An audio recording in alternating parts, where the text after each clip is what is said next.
One of the biggest frustrations for new guitarists is learning how to change chords quickly. We all go through a phase early on when we're learning the guitar where we have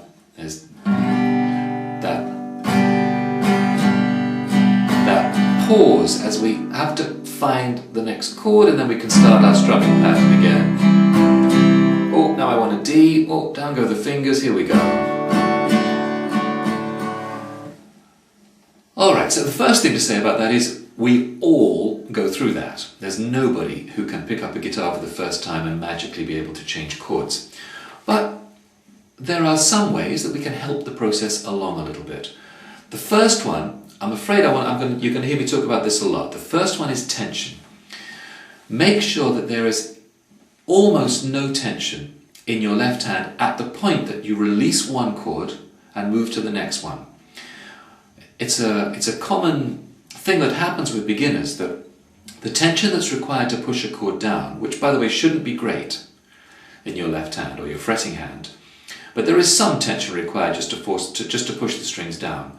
As you release and come into the next chord, the temptation is to keep that tension or even increase it in the hand, and then all the fingers want to collapse together and you find yourself putting the fingers down and with a very tight left hand. The opposite needs to happen. Say you want to go from G to C. As you release that G chord, feel all the tension come out of the left hand. Without the fingers coming too far away from the neck, then a very relaxed hand moves into the C chord shape. That's point number one.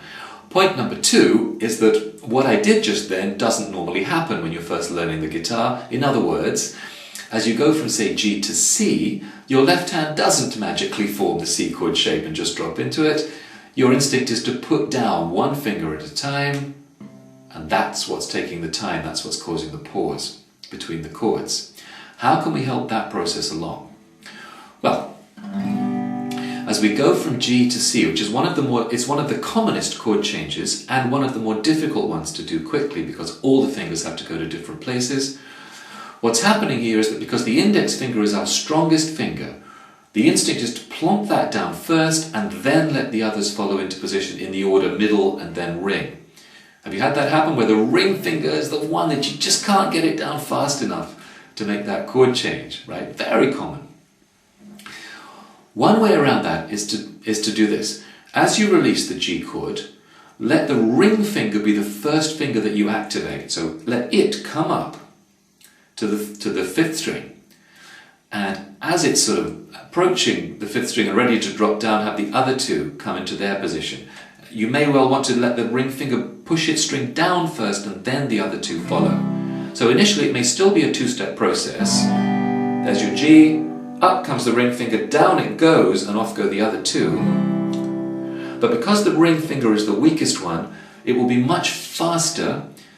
With practicing it, you'll find that these two fingers are faster in reacting to where they need to go than the ring finger is if you go starting from the index finger. Do I make sense? So, ring finger up, down come the other two.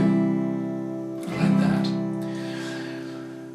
So that's a good tip for any chord change. I'm using G to C, but whatever finger you instinctively put down first, reverse the order. So whichever one goes down last, make that the first finger that goes down. And then gradually, as you begin to feel the chord changes speeding up, do two things. First of all, try to make the whole chord shape in midair, like I did with that C chord. Here is the C chord, but I'm not pressing the strings down, and I'll drop the whole shape onto the strings. That, of course, is what guitarists are doing when you see them change chords with no perceptible gap at all. Chord shape's made in the air, down it goes. The other thing to do, and only do this when you feel that you're very, very close. Sometimes we get very close to quick chord changes, but the stopping in between chord changes to allow the change to happen can become a habit, so that we automatically stop before the chord. When you get very close to quick chord changes, you need to help yourself to force your way through that, and do that by not allowing the strum to break. Do a very, very simple strum pattern and slow.